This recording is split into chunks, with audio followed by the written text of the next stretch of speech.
Pero la metáfora más importante es la metáfora del liderazgo pastoral. Es el líder como pastor. Esa corre a lo largo de toda la Biblia. ¿Sí? Cuando miramos la Biblia, vemos que Moisés fue un pastor. Eso está claramente enunciado en la Biblia.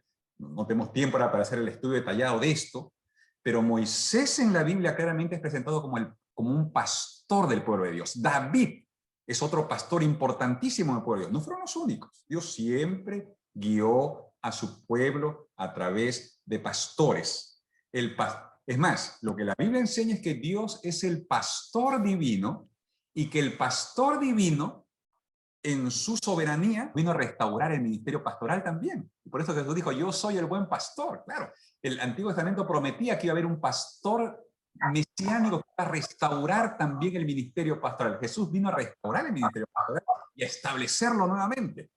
Y con Cristo Jesús, el supremo pastor, se establece nuevamente y se fortalece el ministerio pastoral con los apóstoles. Los apóstoles fueron los nuevos pastores humanos encargados de guiar al pueblo del Señor.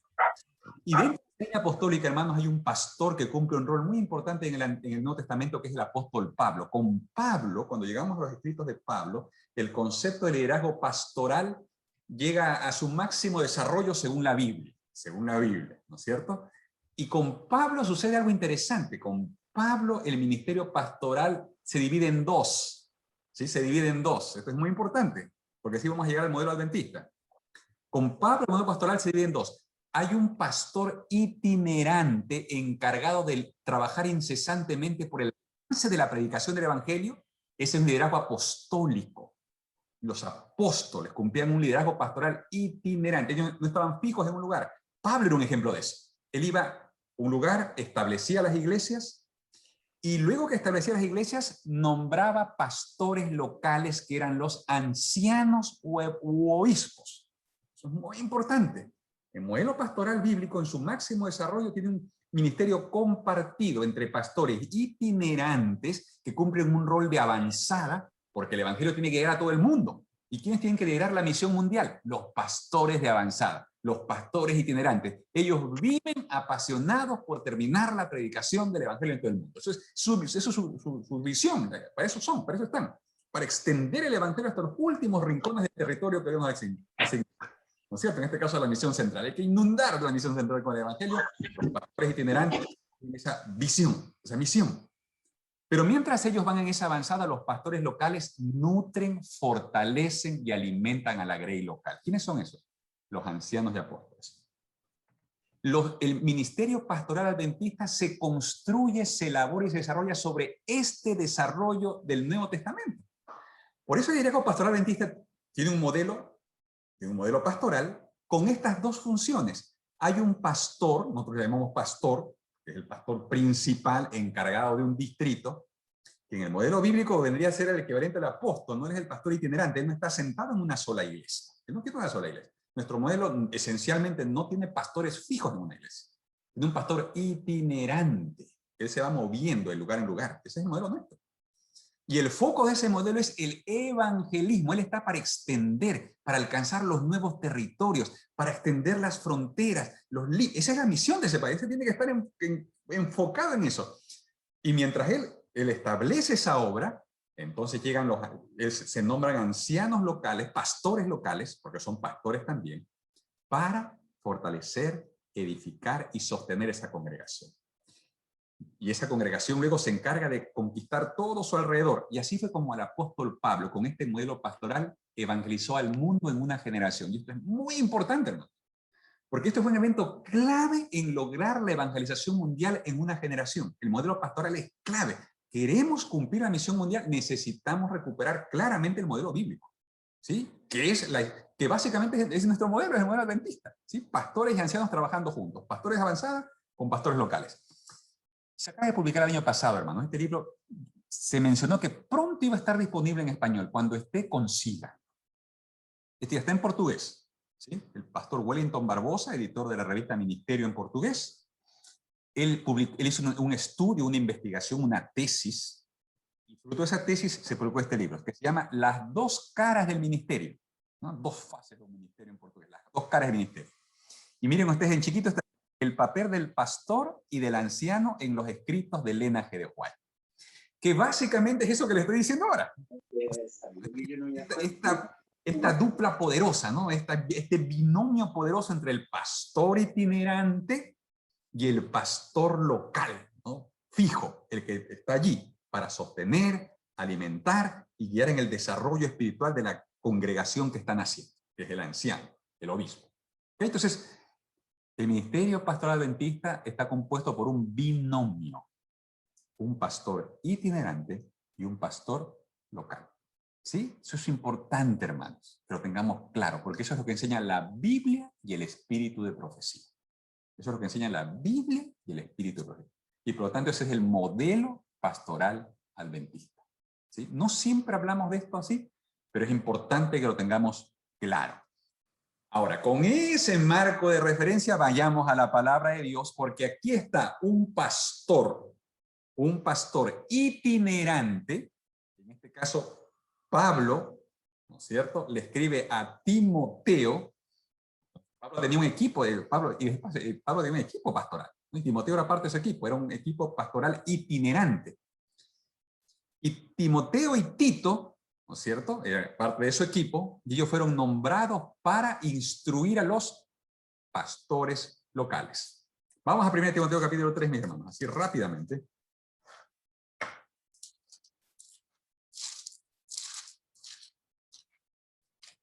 Muy bien. Dice allí la palabra de Dios. Palabra fiel, si alguno anhela obispado, buena obra desea. ¿No? Si alguno anhela obispado, buena obra desea. Pero es necesario que el obispo sea irreprochable, marido de una sola mujer, sobrio, prudente, decoroso, hospedador, apto para enseñar, que no sea dado al vino ni amigo de peleas, que no sea codicioso de ganancias deshonestas, sino amable, apacible, no avaro, que gobierne bien su casa, que tenga a sus hijos en sujeción con toda honestidad, pues el que no sabe gobernar su propia casa, ¿cómo cuidará de la iglesia de Dios? Que no sea un neófito, no sea que envaneciéndose caiga en la condenación del diablo. Versículo 7, también es necesario que tenga buen testimonio de los de afuera, para que no caiga en descrédito y en lazo del diablo. Este texto está en paralelo con el de Tito 1, 5 al 9, ¿cierto? Donde una instrucción similar Pablo se la da al otro pastor encargado de Creta, a Tito, ¿sí? Para que él instruya a los pastores locales, pastores itinerantes instruyendo, trabajan juntos. Y yo alabo a Dios por esta reunión. No veo a mis pastores aquí líderes en la misión, pastores itinerantes, no tienen una iglesia fija, ellos tienen que estar moviéndose, viendo cómo se extiende, cómo se expande eso, coordinando una estrategia, una capacitación, ¿no es cierto?, planes con los pastores locales. Ese es el plan de Dios, ¿no? Pastores itinerantes siempre trabajando en conjunto, ¿no? Planificando cómo avanzamos juntos en esta misión que Dios nos ha encomendado. Ahora, cuando nosotros leemos este pasaje con atención, hermanos, hay una enseñanza central que sale del texto. Y la enseñanza central podría resumirse en la siguiente frase: para hacer la obra que Dios desea, hay que ser la clase de hombre que Dios requiere. Este es un concepto muy importante. O sea, hay una conexión muy directa entre el hacer y el ser. Bíblicamente el ministerio empieza con el ser, con el ser. ¿Quién eres tú? ¿Quién eres tú? Esa es la pregunta clave. ¿Quién eres tú? ¿Sí? Porque dependiendo quién eres tú, entonces viene lo que podrás hacer, ¿no? Si eres un hombre de Dios, podrás hacer la obra de Dios. Ese es el llamado nuestro, ser hombres de Dios, que podamos adelantar la obra del Señor. Pero primero tenemos que ser hombres de Dios. Por eso el énfasis del pasaje, si ustedes se dan cuenta, está en los rasgos del carácter, en el ser. ¿Quién? ¿Cómo tiene que ser este hombre?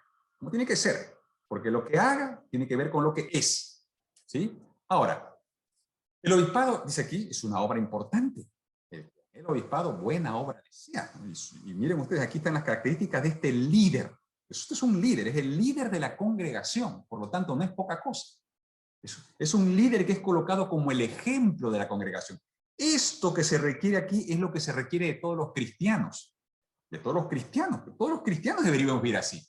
Pero ¿quién es el encargado de ejemplificar, de enseñar esto con su vida? El anciano, el obispo. Y se usan esas dos palabras, ¿no? Aquí se usa la palabra obispo, en otros textos se usa la palabra anciano. Y son equivalentes. El griego episcopes es obispo, ¿no es cierto? Episcopes. Significa supervisar, inspeccionar, investigar. Mira qué interesante. El obispo es un supervisor. Es alguien que supervisa que todo está bien. Esta palabra resalta la función, la tarea.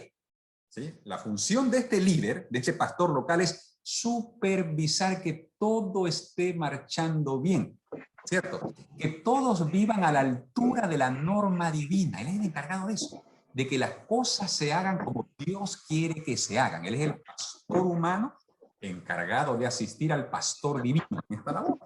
Por eso la tarea de episcopo, el obispo resalta la función, supervisa. Él supervisa de que todo esté en la casa de Dios, en la iglesia local.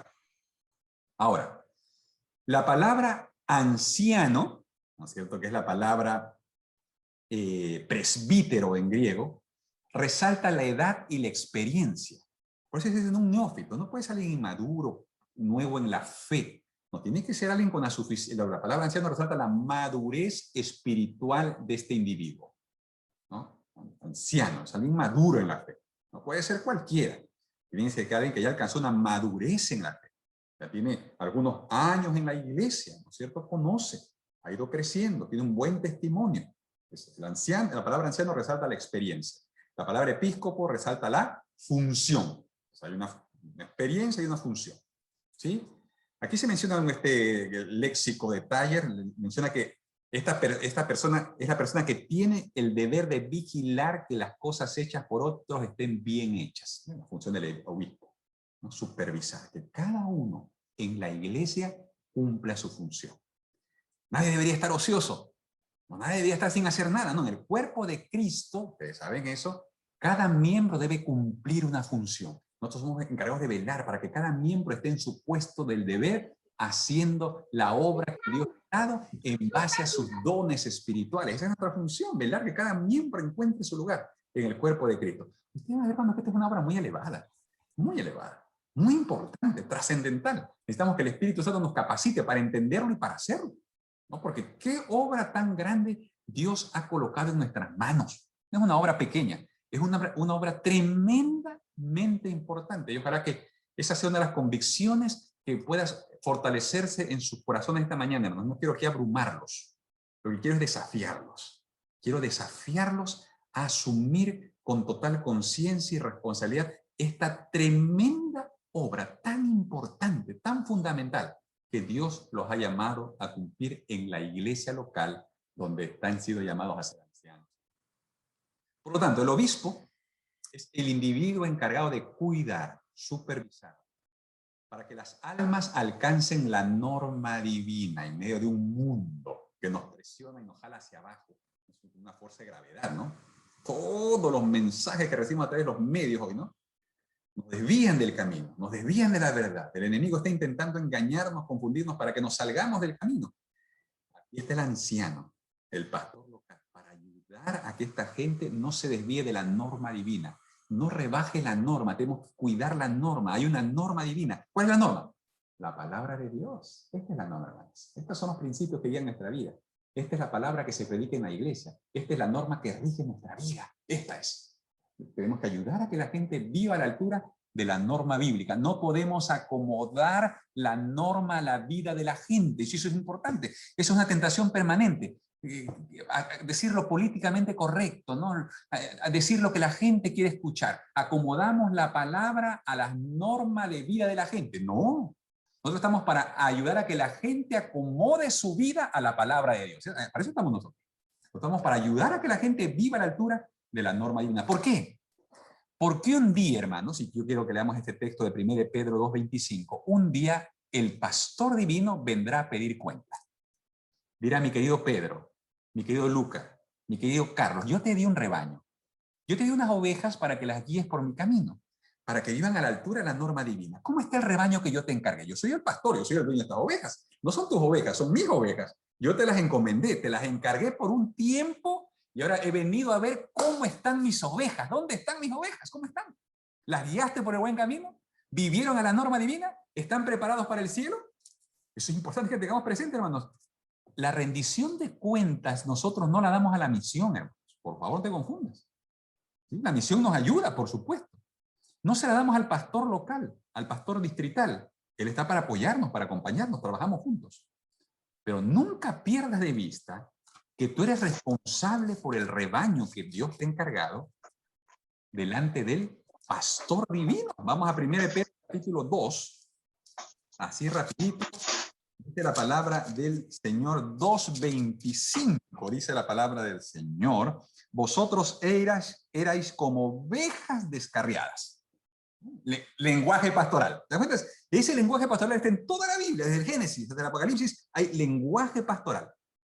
Probablemente no esté la palabra pastor, pero está el lenguaje pastoral. Ovejas descarriadas. Dice, pero ahora habéis vuelto al pastor y obispo de vuestras almas. Mira que Jesús es descrito como pastor y como obispo. Él es el jefe de los obispos. Él es el jefe. ¿Cierto? Él es el supremo jefe.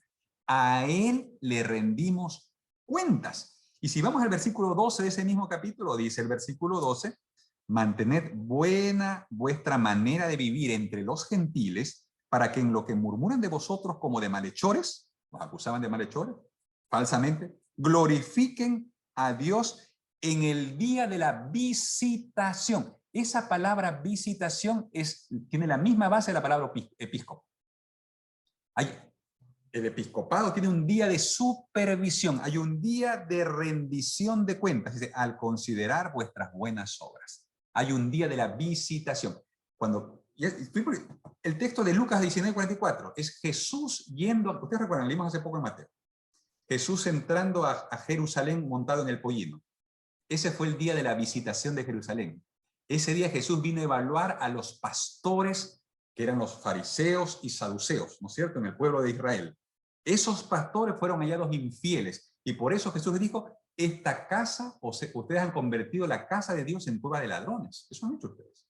Y por lo tanto, esta casa es dejada desierta. Ellos fueron desaprobados por Dios como pastores. Hermanos queridos, Dios nos ayude para que podamos cumplir fielmente esta obra que el Señor ha colocado en nuestras manos. ¿Sí? Ahora, yendo allá al texto nuevamente de 1 de Timoteo 3, encontramos allí 3 marcas que tenemos que tener bien presentes los que hemos sido llamados a ser obispos. Los pastores también somos obispos, ¿eh? También cumplimos un ministerio compartido con ustedes. En primer lugar, ser un hombre de carácter cristiano, que conoce por experiencia propia el poder y la belleza del Evangelio de Cristo. ¿No es cierto? Su vida ha sido transformada. Es un hombre de carácter cristiano. En segundo lugar, es un hombre que gobierna apropiadamente su familia. Su primera iglesia es su familia. Y en tercer lugar, es apto para enseñar. ¿Sí? No tiene miedo de enseñar la palabra de Dios, la verdad. Él enseña la verdad. Es un maestro de la palabra de Dios. 3 marcas. 3 marcas de un obispo fiel. Carácter cristiano, hombre que gobierna adecuadamente su familia y enseña apropiadamente la palabra de Dios. Esos 3 aspectos resaltan en este pasaje que hemos leído. Y ahí está. ¿No es cierto? Y ustedes pueden ver allí. En negro están los del carácter, intachable, no tiene nada criticable, ninguna acusación legal contra él. Tiene un buen testimonio dentro y fuera de la iglesia. Es intachable, irreprensible, irreprochable, dicen otras versiones. ¿Sí? Seguimos leyendo en negro. Moderado, es sobrio, prudente, no se enoja rápidamente, ¿no? Mantiene la calma, y la presión, calma, hay que vamos a apurarnos, vamos a hacer las cosas bien, no demora más de la cuenta, pero tampoco se apresura, ¿no? En el momento justo el acto es sobrio. La gente sabe que es un hombre sabio, una persona sabia, prudente, sensato, sofrón, total control de sus pasiones y deseos, tiene dominio propio. Controla sus pasiones, ¿no es cierto? Tiene sujeta sus pasiones en Cristo Jesús, ¿sí? Es dueño de sí mismo, no es temperamental, no es temperamental, controla sus emociones, sus pasiones, bajo el poder del Espíritu Santo. Es respetable, tiene buenos modales, es cortés, trata a la gente con amabilidad, ¿no es cierto? Tanto a la gente adulta como a los menores, todos con respeto, con consideración. La cortesía de sus modales, siempre. Entonces, conocido por eso, por su trato amable, cortés. Hospitalario. Aquí se refiere especialmente, en el tiempo de Cristo había mucha gente que viajaba de un lugar a otro, no había hoteles como ahora, pues, ¿no? Entonces era vital que los cristianos abrieran las puertas de sus casas a creyentes que viajaban de un lugar a otro. Los tiempos de migración, ¿no? Esto se ha vuelto nuevamente relevante. ¿Cómo tratamos a los extranjeros? Hospitalarios. Hospitalarios, ¿no? Las casas y las iglesias cristianas son lugares de puertas abiertas, donde siempre tenemos un lugar, siempre hay espacio para recibir a aquel que está de paso, aquel que no es del lugar, que requiere los extranjeros. De paso, la Biblia es clara, hermanos, en el cuidado que debemos tener con las personas vulnerables, ¿no? Las mujeres, las viudas, en el Antiguo Testamento, ¿no? Las viudas, los pobres y los extranjeros, ¿no? La atención de los más pequeños, porque en cuanto lo hiciste a uno de estos mis hermanos más pequeños, a mí me lo hiciste, ¿no? Seguimos viendo en negrita, amable y apacible, amable y apacible. Y lo que no tiene que ser, no aficionado a los placeres, al vino, no pendenciero, no avaro y no inmaduro en la fe, no neófito. Eso es lo que no tiene que ser. Entonces, miren ustedes, en cantidad, la mayoría de rasgos son de carácter, lo que el anciano tiene, o el obispo tiene que ser, lo que tiene que ser. Después vienen ya en rojo el tema de familia. Hay un énfasis en el tema de la familia, que también no podemos dejar de conocer eso. Hay un tema familiar que es muy, muy importante. Esposo de una sola mujer. La Biblia de Jerusalén dice casado una sola vez. Hay una discusión en cuanto a eso. No vamos a entrar en esa discusión. No, pero el tema aquí es que es un hombre fiel. ¿Sí? Marido una sola mujer, un marido ejemplar, un marido que ama a su esposa, amado por su mujer. ¿Sí? Y lo otro es gobierna su casa y es obedecido por sus hijos. Es un líder espiritual en su casa. Sus hijos lo reconocen como un líder espiritual. ¿Sí? Porque luego dirá Pablo, si en tu casa no te reconocen como líder espiritual, ¿cómo lo van a hacer en la iglesia? Por favor, tienes que tener eso presente. El liderazgo espiritual comienza en la casa. Es el primer peldaño en el liderazgo espiritual, es ser líder espiritual en tu casa. Por ahí comienza el liderazgo espiritual. No hay como saltarse al grado 2 si no has pasado por el nivel 1. Y finalmente, capaz de enseñar, ¿no es cierto? Está ahí con letrita marrón, capaz de enseñar. ¿Sí? Muy bien, entonces estos tres aspectos claramente se destacan aquí, ¿no? Ustedes ven, primero, el carácter, segundo, la familia, y tercero, la enseñanza. Eso tiene que estar bien grabado, tiene que ser, pero clave, hermano. Nuestro carácter, nuestra familia y nuestra enseñanza son las marcas de nuestro liderazgo espiritual como ancianos de iglesia. Esto es lo que Dios espera de nosotros. Es lo que Dios espera. Un día vamos a rendir cuenta por esto. Por eso el que decide ser anciano tiene que estar plenamente consciente. O sea, de que un día rendirá cuenta de esto al pastor y obispo divino, quien vendrá a reclamar a sus ovejas. Ser un hombre de carácter cristiano es lo primero, hermanos. ¿No es cierto? Ser un hombre de carácter cristiano que enseña con su vida. Por eso este maestro discipulador es alguien que en primer lugar enseña no con su boca. Al final va a enseñar con su boca. Pero antes de enseñar con su boca, él enseña con su vida y enseña con su familia. Sus dos más grandes mensajes, los mensajes más importantes de un anciano son su vida y su familia. Esos hablan todo el tiempo. Él puede tener la boca cerrada, pero él está predicando todo el tiempo. Su vida y su familia predican todo el tiempo. Son su carta de presentación.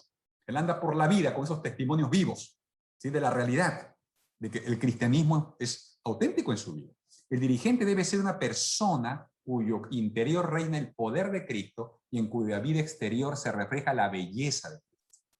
En su vida interior, el poder de Cristo. Y en su vida exterior, la belleza de Cristo. Carácter cristiano, ¿sí? Armonioso, un hombre de Dios, transformado por el Evangelio. ¿Qué quieren decir, hermano? Si el Evangelio que predicamos no nos transforma primero a nosotros, ¿de qué Evangelio estamos hablando? Si el Evangelio de Dios no me transforma a mí primero, ¿de qué Evangelio estamos hablando? ¿Sí? Por eso Dios primero hace un obrero. No tengo idea qué es el país antiguo. Dios primero hace un obrero. Fórmalo. Acuérdate de Moisés, el pastor Moisés. 40 años allá en el desierto. Dios lo estuvo haciendo, formando, cuidando ovejitas, ¿no? 40 años. Después de 40 años, ahora vas a ir a cumplir tu ministerio sacando a los israelitas de Egipto. ¿Sí? Una vez que lo formó, lo usó para hacer un trabajo. No hay verdad tan claramente enseñada por la Biblia como como la de que lo que hacemos es resultado de lo que somos. En gran parte los incidentes de la vida son el fruto de nuestros propios pensamientos y acciones. La maldición no viene sin causa. ¿Sí? Por el tiempo, hermanos, yo voy a saltar. Acá podría seguir hablando bastante de tema de carácter, pero no lo voy a hacer porque tenemos 15 minutos y quiero por lo menos... Esto yo se los voy a dejar para que ustedes lo lean. Aquí tengo varias citas de N.G. de White sobre el tema del carácter. ¿Sí? Basadas en el libro Palabras de Edgar Maestro, capítulo 25. Cómo enriquecer la personalidad. Es muy interesante lo que ella dice acerca del desarrollo del carácter, que es nuestra identidad moral. ¿Sí? Nuestra identidad moral y espiritual es el carácter.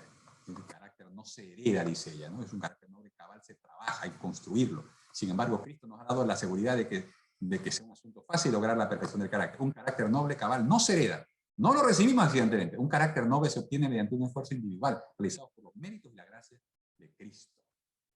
Pastor Walter, ¿puedo interrumpir un ratito? Pastor, discúlpeme. Sí. Entiendo que usted está con un micrófono, porque desde un comienzo que se sube y se baja, pero ahora se agudizó un poco más y ahora quizás está interrumpiendo un poco la transmisión. Si está conectado, ¿muy alto o muy bajo? No, se sube y se baja, entonces quizás si tiene un micrófono, si se pudiera... ¿Ahí me escuchan bien? Sí, súper. Ya, perfecto. Me avisan cualquier cosita. Gracias. Muy bien. ¿Sí? Un carácter formado a la semejanza divina es el único tesoro que podemos llevar de este mundo al venir. ¿Han escuchado esto? De esto se trata. De que el carácter es lo único que llevaremos al cielo, hermanos. Por eso es tan importante gastar tiempo de manera intencional en el desarrollo de nuestro carácter. Y dice que aún en el cielo seguiremos mejorando continuamente. Qué impresionante es esto. O sea, la obra que comienza aquí se proyecta por la eternidad. En realidad, esta es la esencia de nuestro ministerio, es trabajar con nuestro carácter para ayudar a otros a que también puedan desarrollar el suyo, porque al cielo lo que llevamos es nuestro carácter. El carácter es lo que nos da idoneidad para el cielo. Cristo pagó el precio de nuestra salvación, es verdad, eso es verdad. Pero la idoneidad para el cielo tiene que ver con el desarrollo del carácter, Entonces los ancianos, por favor, hermanos, hemos sido llamados a ser ejemplos. Si tuviéramos que definir esto una palabra, ¿no? ¿Qué somos nosotros? Somos ejemplos. La gente al vernos, los jóvenes al vernos, tienen que ver que nosotros somos auténticos cristianos, que vivimos lo que predicamos. Porque ese es el problema de los fariseos, ¿no? Jesús dijo, mira, lo que ellos hacen, lo que ellos dicen, escúchenlo, pero no hagan lo que ellos hacen, porque ellos predican, pero no hacen, ¿sí? Así que este es un aspecto que se destaca mucho allí, ¿no? Como el apóstol Pablo, un día, ojalá que podamos decir algo así, imítenme a mí, así como imito a Cristo. Tremendo, ¿no? Imítenme a mí, porque yo soy un seguidor. Imítenme en la manera como yo sigo a Cristo. Básicamente ese es el mensaje. Imítenme, síganme ejemplo en la manera como yo sigo a Cristo. Soy un apasionado por seguir a Cristo. Así que, por favor, en ese sentido, ustedes pueden seguirme ejemplo. Segundo lugar, hermanos, ser un hombre que gobierna apropiadamente su familia, ¿no? Yo ahí los textos, el liderazgo pastoral debe comenzar por casa. El doctor Ángel señala que una causa directa del liderazgo espiritual actual es la carencia de buenos esposos y padres. Muy interesante esto, ¿no? No vas a ser un buen líder espiritual en la iglesia a menos que seas un buen esposo y un buen padre. Porque el liderazgo pastoral empieza por casa. Y tenemos que, hermanos, desterrar esta disyuntiva falsa, ¿no? Esto de que tengo que escoger entre el ministerio o la familia, ¿no? Como si fueran dos círculos separados, ¿no? Tenemos ese modelo de que si me dedico a mi familia, descuido la iglesia. Si me dedico a la iglesia, descuido la familia. No, eso no es verdad. Según la Biblia, el gobierno cuidadoso a la familia es una parte primordial de nuestro ministerio. En realidad, la primera iglesia es la familia, y mientras tú cuidas tu familia, estás cuidándole ya a la iglesia mayor. Luego, junto con tu familia, podrás cuidar mejor la iglesia. Porque no irás solamente tú, contarás con tu esposa, con tus hijos, que serán una ayuda potentísima en el cumplimiento de tu ministerio. Por eso nosotros debemos trabajar en equipo ministerial, en equipo pastoral. ¿No es cierto? Nuestra esposa, nuestros hijos, siempre cumplimos un ministerio pastoral. Por eso debemos cuidar primero la familia, porque junto con la familia somos luego llamados a cuidar a la iglesia. ¿Sí? La primera iglesia es la familia. Ninguna disculpa tiene el predicador, dice Elena G. White. por descuidar el círculo interior a favor del círculo mayor. Ella es el lenguaje, ¿no? No puede descuidar el círculo menor, por descuidar el círculo mayor. El bienestar espiritual de su familia está ante todo. El bienestar espiritual de tu familia está ante todo. María, una sola mujer, debe cuidar de la santidad y estabilidad del matrimonio. ¿Sí? El tema del divorcio, hermano, se ha vuelto cada vez más común, más común, más común. Y ya casi como que es normal, ¿eh? Que alguien se divorcie. No, tanta gente que se ha divorciado, pues uno más, ¿qué problema hay? Esa mentalidad que no es bíblica no puede hallar cabida en la iglesia, hermanos. El matrimonio siempre es una tragedia. Es una muerte. Es una muerte. Es la muerte de una familia. ¿Sí? Entonces no podemos mirar esto así livianamente. El matrimonio es la institución clave en la iglesia, porque la iglesia está compuesta por familias.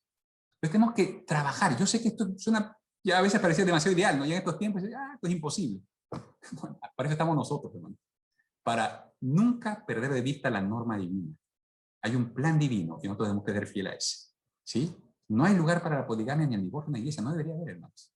Los divorcios deberían ser las excepciones, ¿no? Las excepciones, son excepciones, casos ya dramáticos. Pero en general deberíamos nosotros buscar que las familias puedan preservarse. ¿Cómo logramos esto? El esposo como cabeza es el responsable por su familia. Él es la cabeza. Y esto es tremendo, hermanos, porque vivimos hoy en una sociedad y una cultura que denigra, se opone, rechaza y condena este tipo de lenguaje, este tipo de mensaje. ¿Sí? Esto de hablar del esposo como cabeza de la familia, ¿qué se pasa? Caramba, ¿no? En esta sociedad igualitaria, usar este lenguaje puede incluso colocar en problemas, pero tiene que darnos la sabiduría y la inteligencia, hermanos, para no dejar de enseñar la verdad de Dios. Y esta es la verdad bíblica. Que el esposo, el hombre, es cabeza de su hogar. No es un machista que maltrata, ofende y hace lo que quiere. Para nada, hermanos. La Biblia no es machista. La Biblia no promueve el machismo, como muchos dicen, ¿no? La Biblia no es machista. Lo que la Biblia sí promueve es el liderazgo espiritual del varón. Eso sí hace la Biblia. Pero es un liderazgo espiritual de servicio, de entrega, de dedicación, de amor. Así como Cristo amó a la iglesia y se entregó por ella. Esa es la clase de liderazgo espiritual que la Biblia promueve. Y cuando el esposo lidera así, conquista el corazón de su esposa y de sus hijos. Porque no hay esposa ni hijos que se resistan al amor sacrificial de un marido que es guiado por el Espíritu Santo, hermano. Es imposible. En el corazón de toda mujer hay hambre por esa clase de amor. En el corazón de todos nuestros hijos hay hambre por esa clase de amor. Dios a nosotros nos ha equipado, a los hombres, con esa posibilidad. Esta semana hablaba con un marido, ¿no? Estoy trabajando ahí en consejería. Y él entendía esto con el sentido del machista, pues no te gritaba, peleaba. Digo, no, estás equivocado, hermano. Tú no, el problema no es tu esposa, le echaba la culpa a la esposa. La esposa eres tú, eres tú. No le has entregado tu corazón a Jesucristo, no te ha transformado. Y no quieres cambiar. Por eso le echa la culpa a ella. Ya le hablé de frente. ¿No? Y gracias al Espíritu no lo convenció, hermano. Ese día lo entendió. Pastor, ok. A partir de mañana voy a cambiar mi oración. Estaba orando para que Dios cambie a mi esposa. A partir de mañana voy a orar para que Dios me cambie a mí. Okay, hermano, entendiste. ¿Entendiste? Preséntate a Dios cada mañana para pedirle que Él te cambie a ti. Tú necesitas ser transformado. Que Dios comience a transformarte a ti, vas a ver el milagro que Dios va a hacer con tu esposa. Y ya me mandó un mensaje por WhatsApp. Dice, pastor, mira lo que me escribió mi esposa. Me decía, mi vida, estoy feliz esta semana porque no hemos peleado. Así le escribía, ¿no? Un corazoncito. No estamos felices que no hemos peleado. No, estoy contento. Creo que estamos mejorando. Una semana ya la esposa estaba respondiendo. Porque así es. Dios nos ha dado a los varones esa posibilidad de ser los líderes espirituales de la familia. Hermanos, de paso, esto está directamente conectado con el concepto bíblico de masculinidad. Nadie se siente tan hombre. ¿Quieres sentirte hombre de verdad? Un hombre de verdad es un hombre que es amado por su esposa y por sus hijos. No hay nada que fortalezca tanto tu identidad varonil. Masculinidad. Amado, respetado por su esposa, por sus hijos. Hombre, conforme a la palabra del Señor. ¿Sí? Crear hijos temerosos del Señor, porque el hogar es la escuela del amor, hermanos. Y por eso el padre es el sacerdote. Que el padre, como sacerdote de la familia, ponga sobre el altar de Dios el sacrificio de la mañana y de la tarde. mientras reposa y los niños se le unen en oración y alabanza, Jesús se complacerá en morar en un hogar tal.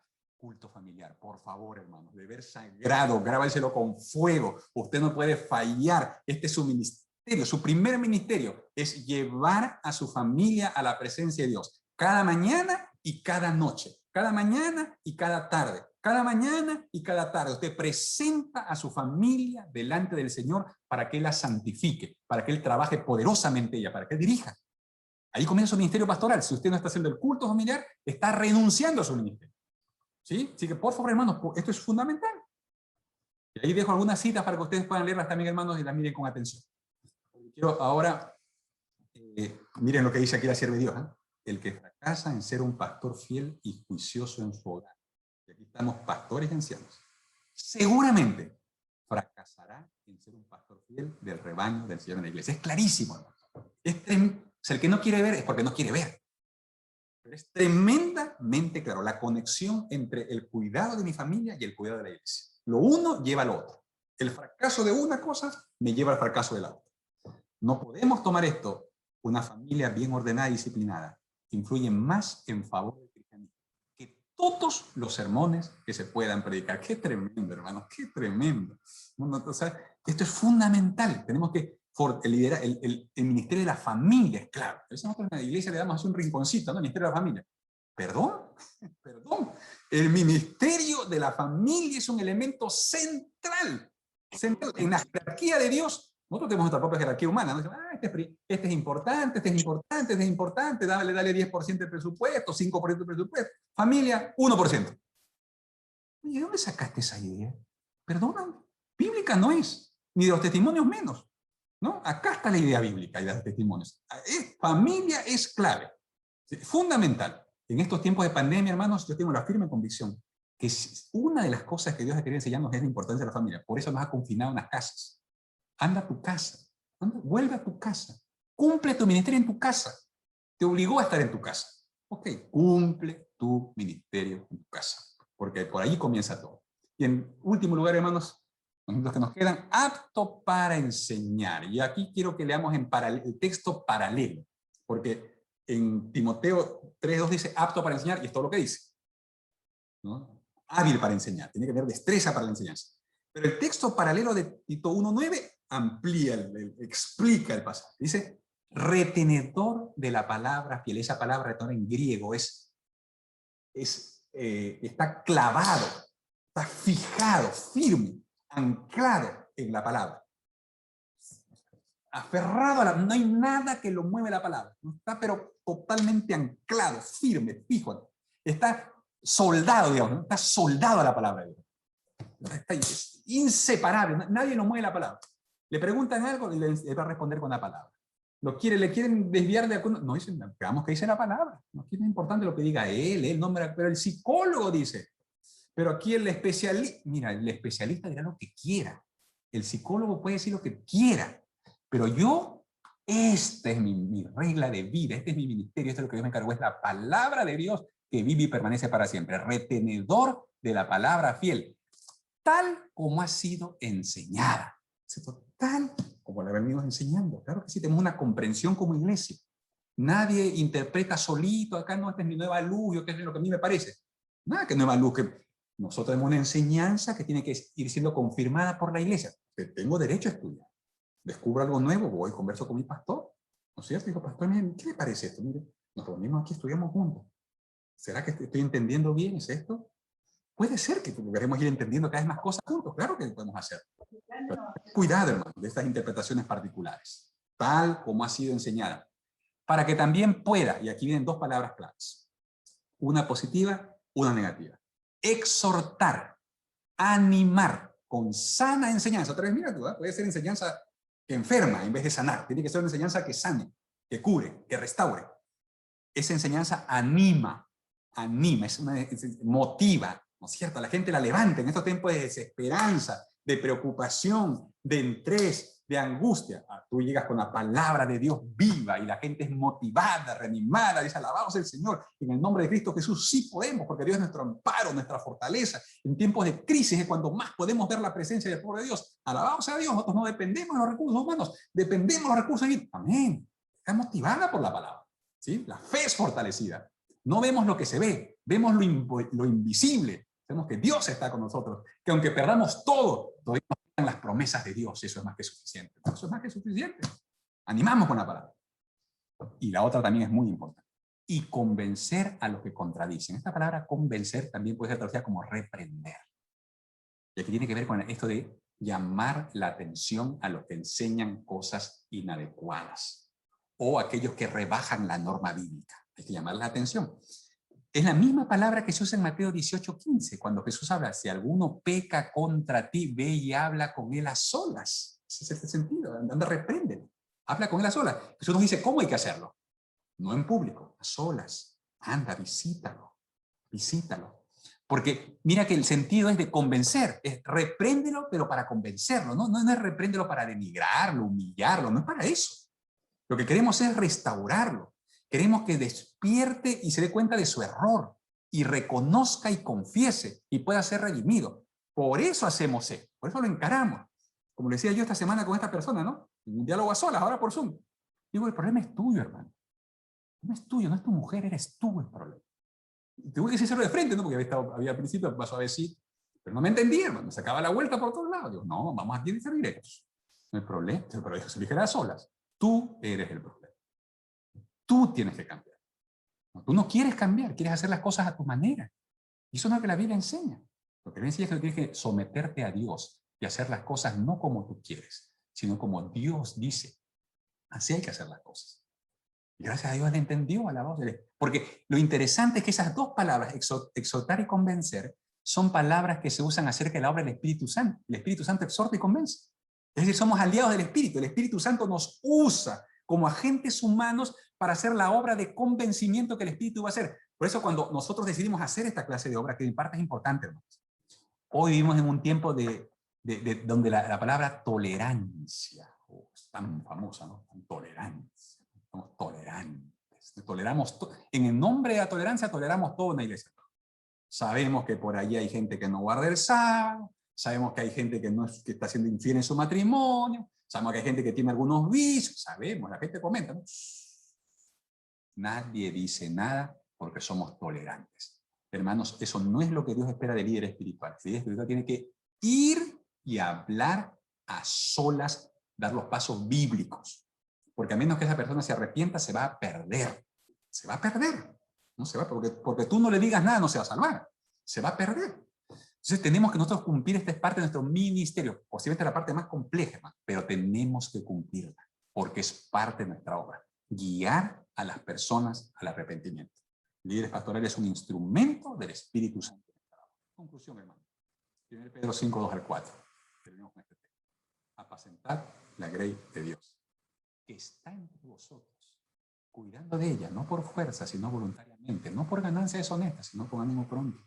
No como teniendo señorío sobre los que están a vuestro cuidado, sino siendo ejemplo de la grey. Y cuando aparezca el príncipe de los pastores, muy pronto aparecerá el príncipe de los pastores, hermanos, él vendrá a reclamar su rebaño. Él viene pronto a reunirse con su rebaño. Y entonces los pastores ayudantes, los pastores asistentes, ustedes y nosotros, ¿no es cierto? Los pastores itinerantes y los pastores locales. Si hemos sido fieles, hemos cumplido fielmente estos tres principios básicos. Primero, carácter cristiano, ser ejemplos en la iglesia. Dos, cuidamos la familia, somos líderes espirituales en nuestros hogares. Y tres, enseñamos la palabra para animar y para corregir, si somos fieles. Cuando aparezca el príncipe de los pastores, recibiremos la corona incorruptible de gloria. Alabado sea el Señor. Ese día, podemos decir, Señor, aquí estamos, aquí está el rebaño. Aquí está el rebaño, Señor, alabado sea tu nombre. Gracias por el privilegio que me diste de ser un pastor de tu rebaño. Dios los bendiga, mis hermanos, Dios los ayude, para que puedan cumplir fielmente esta obra bendita que hoy es más necesaria que nunca. Hoy Dios requiere pastores fieles, y ustedes han sido llamados a ser parte de ese grupo. Dios los bendiga, un abrazo para cada uno.